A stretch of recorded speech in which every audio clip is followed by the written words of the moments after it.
এরকম আমরা মুখ্যমন্ত্রী কোনোদিন আমরা সবসময় আশা করি এরকমই থাকবে মমতা ব্যানার্জি। আসলে ওদের কি চরিত্র, ওরা এখন বলছে লক্ষ্মীর ভান্ডারে জয় হয়, কিন্তু ওদের বাড়ির মেয়ে কখনো বেকার ছেলের কাছে বিয়ে দিবে? তো ওরা যে বলছে যে লক্ষ্মীর ভান্ডারে জয় হয়, তো আজকে যদি আমাদের মতো কোনো ছেলে ওদের মেয়েকে বিয়ে করতে চায়, তাহলে ওরা কি বলবে?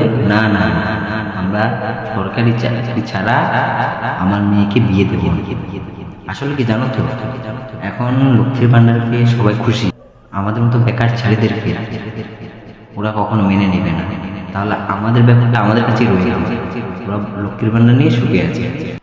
বলছি কি, ও কাকিমা, তোমার কাছে যদি তোমার মেয়েকে চাচ্ছি যে আমি বেকার, আমি কোনো চাকরি করি না, তাহলে তোমার মেয়েকে আমার কাছে বিয়ে দিবে তো?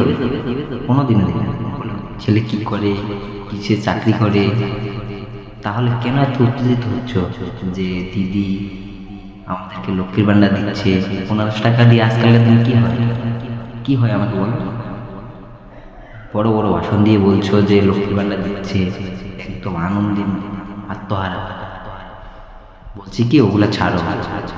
আমরা হিন্দুরা কি করে বাঁচবো, কিভাবে আমাদের মতো বেকার ছেলেরা চাকরি বাকরি পাবে, ওগুলা নিয়ে চিন্তা ভাবনা করো। এই সমস্ত লক্ষ্মীর ভান্ডার, আবার শুনছি বেকার ভাতা দিচ্ছে, আমাদের মতো ছেলেদেরকে বেকার ভাতা দিচ্ছে কত করে জানো? 1500। আমাদের মতো একটা ছেলে 1500 টাকা বেকার ভাতা দিয়ে আমরা কি কাজে লাগাবো? প্রতি মাসে 500 টাকা রিচার্জ আছে, প্লাস গার্লফ্রেন্ডের রিচার্জ 500 টাকা, চলে গেল 1000 টাকা, 500 টাকা হাত খরচা হয়।